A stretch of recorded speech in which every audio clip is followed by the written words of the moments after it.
So you've got a whole year before your new chapter starts. So why waste it doing nothing? Here are 10 genuinely worthwhile things that you can do on your gap year. If you're new here, my name is Sarah, and I took not one, but I took 2 gap years. And I had the best time ever. I'm absolutely 100% pro gap year. I think if you've seen this video, this is your sign to take a gap year when you finish school. It literally changed my life, and it will probably change yours too. So I came up with 10 ideas. You know, if I were to take a gap year again, sort of, you know, if I were to go back in time, and I think these are really cool. So yeah, like this video, subscribe to my channel, and let's get into it. Number 1 is the sort of obvious one that a lot of people do in their gap years, and that, my friends, is backpacking. I went backpacking in my gap year, and I absolutely had the best time ever. Backpacking is so fun. Backpacking when you're just young and you have zero responsibility, you can go out and do what you want. It's such an awesome time. You get to see so many cool places. I've been to some really cool parts of the world. I had the best time just living out of a backpack, meeting people. You get to meet heaps of people and that open your perspective of the world. I literally have a famous story of I met this guy on my first backpacking trip, and he literally pointed me in the direction of what to study. Like, this is what I'm literally doing now. And I love telling people that story. Like, I met this guy and he was like, study PPE. I just think backpacking is such a fun, cool way just to gain some life experience, and it's education for living. You know what I'm saying? Like, it's not just about traveling. It's actually, you know, as Anthony Bourdain says, it's education for living. So backpacking, totally recommend. Number 2 is do a sort of work away experience. You know, there's things like work away, which is something I really want to try doing one day. Maybe go to a farm. You know, I know in New Zealand in particular, which is where I'm from, by the way, there's lots of sort of work in a farm opportunities, you know, seasonal fruit picking things. I think there's ones that sort of like, well, packers as well, where you can go and work in a hostel for a bit. 100%, I reckon that'd be so fun. I don't know if you get paid. I think some of them maybe you would get paid. Like, I know the farm one, you definitely, in New Zealand, you get paid. Same with the seasonal fruit picking. But I think that offers so many cool experiences and stories and life opportunities as well. Like, I think that would be a really fun one to do. Number 3, and this is one that I really, really, really want to do one day, and that is volunteer in a hostel. Oh my gosh, I want to do this one so bad. I always sort of thought maybe I'll go volunteer in a hostel in like Mexico or Guatemala. Like, I think that would be so fun. I am a social butterfly, and I love meeting travelers. I love it so much. I love the pub crawls. I love the hostel life. I love the pub quizzes. Like, everything about hostel, I just love so much, and I feel like it'd be such a cool experience to like go, I don't know, even Southeast Asia maybe, just work in a hostel for a bit, you know, traveling. I know you get free accommodation. Maybe you get some places you'd get free food, sort of depending on hostel. But I have met people who've done this, and they could not recommend it enough. So yes, definitely that is something that I would definitely consider doing. Especially, I know people do it if they're traveling for like long, sort of extended periods of time, you know, like months and months, that's how they sort of save money sort of thing, is they do work in a hostel. And I know that it's quite easy to do as well. Like, you can literally just email them or contact them, or even when you rock up and you like the hostel. I know people did this in Koh Rong, Cambodia, when I stayed at the Lost Boys. Recommend the hostel, by the way. But I know like people just like went up to the owner and was like, yo, like, I kind of want to work here. Like, can I just be a volunteer? And they're like, sure, man. How long? I know some hostels do have like a 2-week minimum stay policy though, but definitely worth checking that out. Number 4, learn a new language, full immersion.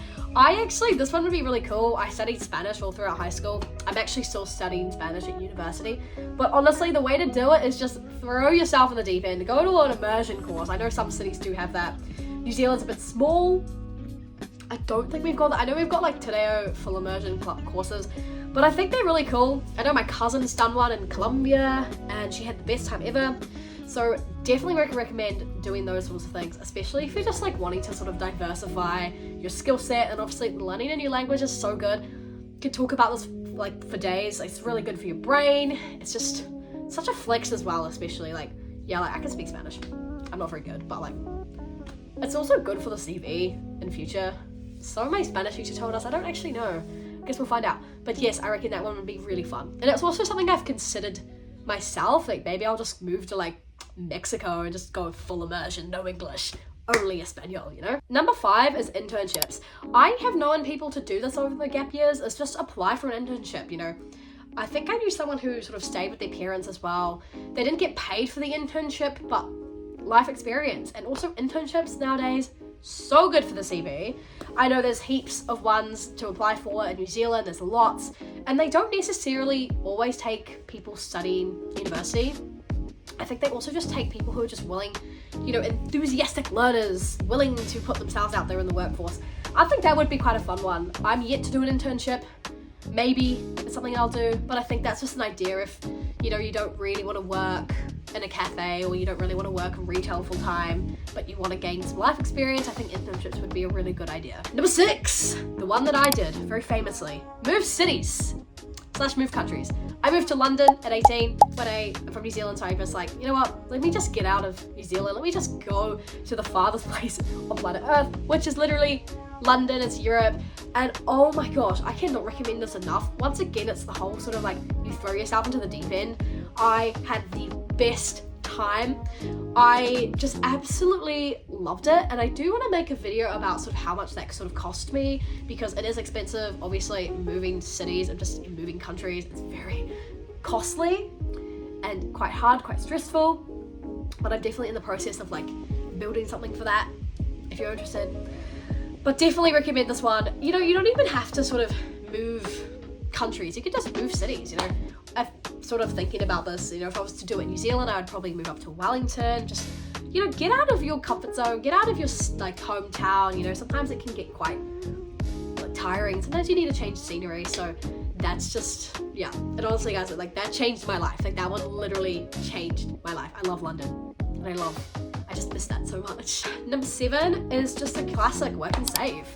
I was thinking about this the other day, that university in New Zealand is so expensive, and I was thinking, like, if I spent a year just working and saving, I reckon I could have paid for at least half of my degree out of pocket. It would have been great, living with my parents, working full time in a fun cafe or a fun bar, and saving heaps of money as much as I could, because university is really, really expensive here, and I think that would have been a really good idea. Like that would have been, I think, so fun. My brother did this one as well in his gap year, and he gained a lot of life experience and a lot of sort of like life skills, life skills that you actually need for the workforce, showing up to work on time, you've got a responsibility to the job, etc., etc. It's a good way to sort of, especially if you've never worked before, and also having money is good as well. Number 8, volunteer locally or even abroad.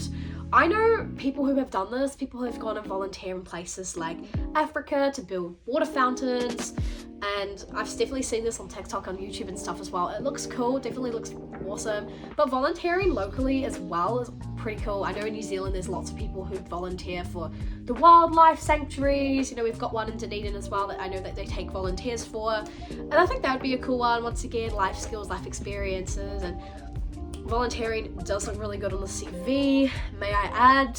Not that everything's about the CV, but it's just sort of something to do. Just an idea, Number 9 is start a YouTube channel / learn a new skill. Once again, did this on my gap years. Still doing it now, and I love YouTube. I absolutely have gained so many skills, and these skills are like carrying me through university. I honestly cannot recommend it enough. We're in a really sort of cool modern era where like we've got this opportunity to build a community online. Obviously back in the day, like communities were built in person, but now we have this opportunity to build things online, and I think it's so cool. I've learned editing skills, I've learned content creation skills, and it's also a way to sort of activate my creativity. And if you've got a really cool niche, totally upload it on YouTube. Like there is literally, like, you may think, oh, like no one will subscribe to me, but it's not about that. For me especially, like it's just about learning, and like I'm having so much fun. This is just so fun. I love it. And I also love connecting with people online. Like I've made some good connections through YouTube as well, so it's also just a fun way to document your life, and you can look back at the videos and be like, oh, like that was such a good time. And I do it all the time. Cannot recommend it enough. Number 10, and lucky last, is do a Contiki / a formal gap year program. I won't recommend Global Work and Travel. If you see them, they are like a formal sort of like gap year experience sort of agency, but they screw me over, so don't book through them. But Contikis, oh my gosh, I know people who have done Contikis. Haven't done them myself, but they have had the best time ever, and I know there's some really cool programs on there. I think just on my laptop right now, like I think they have some really good stuff on there. I'm actually just gonna have a look. Yeah, like European Adventure, 37 Days. They've got a Southeast Asia one. That'd be so fun. Like, oh. And I know people have come out of those, and they've just had like lifelong memories and stuff, and I think that would just be super, super cool. But yeah, those are 10 exciting things to do in a gap year. Basically, my sort of thinking is go live a little. University, if that's something you're sort of wanting to do in life, it's always going to be there. Like, it's not going anywhere. And I'm just so grateful that I took 2 gap years. They would just absolutely change my life. And I just cannot recommend them enough. You know, the world is literally your oyster, and you have this, it's sort of like this, I want to say like 18 and 19 are the years where you literally have so much agency. You have no responsibilities. Well, I didn't in particular. And you're just like young, and you just can just do what you want. You can try things out and decide that you don't like it. You can just make mistakes and sort of no one sort of bats an eyelid. Like, it's just such an awesome time of life. And I'm so glad that I just took years off before university. And it's also just really weird to think that I could literally be working full time now. I just think 21 is too young to graduate with a bachelor's degree. I don't know. But yeah, go live your life and enjoy it. Take a gap year. I gave you 10 great ideas, and honestly, they all sound fabulous to me. So yeah, thank you so much for watching. I hope this helps, and yeah, I'll see you soon. Bye.